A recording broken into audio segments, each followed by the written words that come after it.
Un problema, una solución, un triunfo. Siguiendo con estos maravillosos temas de cortos esenciales que van completando temas doctrinales con clara comprensión, seguimos con esta maravillosa serie, un problema, una solución, un triunfo. Recordamos que la misma fue escrita ya por el año 1900 aproximadamente por su autor y que ahora tenemos el placer de compartir en su versión podcast. En la emisión pasada estuvimos compartiendo el pecado en la carne. Ahora en la continuidad de este tema compartiremos un remedio indefectuoso, impecable. Consideremos la base de nuestra santificación, su significado, el tiempo y la manera de obtenerla. En el plan divino está la obra de Cristo por nosotros y la obra del Espíritu Santo en nosotros. El primero se denomina judicial y ha sido terminado. El segundo es experimental y tiene sus fases final y continua. Han surgido muchas confusiones por no ver estas diferencias. La obra terminada en el Calvario solo se realiza en nosotros cuando confiamos en el Espíritu Santo para que haga bien ese bien en nosotros. Para ilustrar, Pedro escribe: por cuya herida fuiste sanados, en 1 de Pedro capítulo 2, verso 24. Eso fue provisional. Pero Isaías había dicho mucho antes: por su llaga fuimos nosotros curados. Isaías 53, verso 5, esto es experimental. La fe en el hecho provisional pone en preservación incorruptible el hecho experimental. Lo mismo es cierto de la santificación. Leemos en Hebreos capítulo 13, verso 12. Por lo cual también Jesús, para santificar al pueblo mediante su propia sangre, padeció fuera de la puerta. Hebreos capítulo 10, verso 10.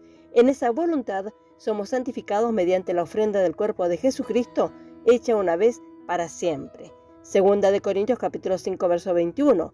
Al que no conoció pecado por nosotros, lo hizo pecado para que nosotros fuésemos hechos justicia de Dios en él. Hebreos capítulo 9, verso 26. De otra manera, le hubiera sido necesario padecer muchas veces desde el principio del mundo. Pero ahora, en la consumación de los siglos, se presentó una vez para siempre por el sacrificio de sí mismo para quitar de en medio el pecado. Él lo apartó de la presencia de Dios. Morimos con Cristo. La versión revisada en Romanos capítulo 6, verso 6 nos dice: sabiendo esto, que nuestro viejo hombre fue crucificado juntamente con él para que el cuerpo del pecado sea destruido, a fin de que no sirvamos más al pecado. El pecado es un rebelde, un proscripto en nuestra carne. Además, nosotros también somos muertos a la ley por el cuerpo de Cristo, para que podamos ser liberados de aquello en lo que estábamos retenidos. Entonces, por esta misma ofrenda única, hizo perfecto para siempre a los santificados. Hebreos capítulo 10, verso 14. Esto es totalmente provisional, una provisión divina completa de acuerdo con la decisión del tribunal más alto del universo. Aleluya, este es el fundamento de nuestra santificación. Ahora, por este motivo, todos los que creen en Jesús son santificados en Cristo Jesús, llamados santos, en el mismo momento en que creen, porque aceptan a Cristo como su Salvador y están en Él. Dios los cuenta y los llama santos, sin levadura, un templo santo.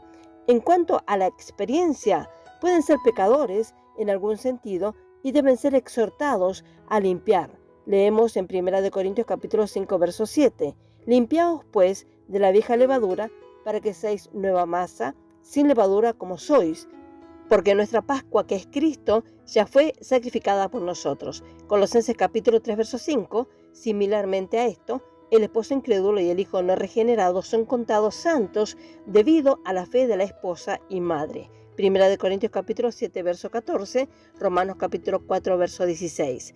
Aquí pues vemos una provisión judicial en la obra consumada del Calvario.